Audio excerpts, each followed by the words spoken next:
All right, now we're going to talk about S and Z. This is another one of those pairs where our tongue and our mouth is doing the exact same thing for both sounds.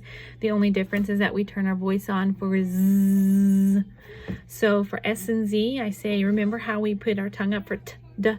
Can you feel? I might have them do T, T, T, T, D, D, D, and feel where their tongue is. That tip of that tongue's going up behind the teeth. So I'll tell them we're going to be kind of in that exact same place. We're going to have our tongue all the way around inside of our teeth, and then just the little tip is going to come down, and we're going to let that air flow through.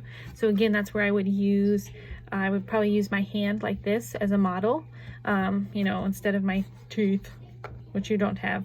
I'll use my hand. So I'll say, okay, so these are my top teeth. All of these are my top teeth. Here's my front teeth. I'm going to put my tongue all the way up, press it all the way up inside so that no air can get out. And then I'm just going to let that little bitty tip, see that little tip right there, come down and go.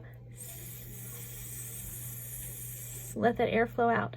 And then for Z, I'm going to say, okay, now you're going to do the same thing, but you're going to turn your voice on, and it's going to buzz, and it's going to tickle a little bit right here. It's going to go zzz. And then as kids get better at it, and I just need to give them kind of a little visual cue to help them along, I usually do like a snake motion. So to let them know that it's riding out. It's going to keep coming. It's not a really quick sound. Same thing for zzz. I'll be like, okay, return voice on zzz. So they have both cues. S. Sometimes if kids are having a really hard time learning how to say S or Z, I might have them start with a TS and do kind of like a tss. So I might have them do something like t, t, tss, like that, or with a D and a Z, d, d, zzz, something like that.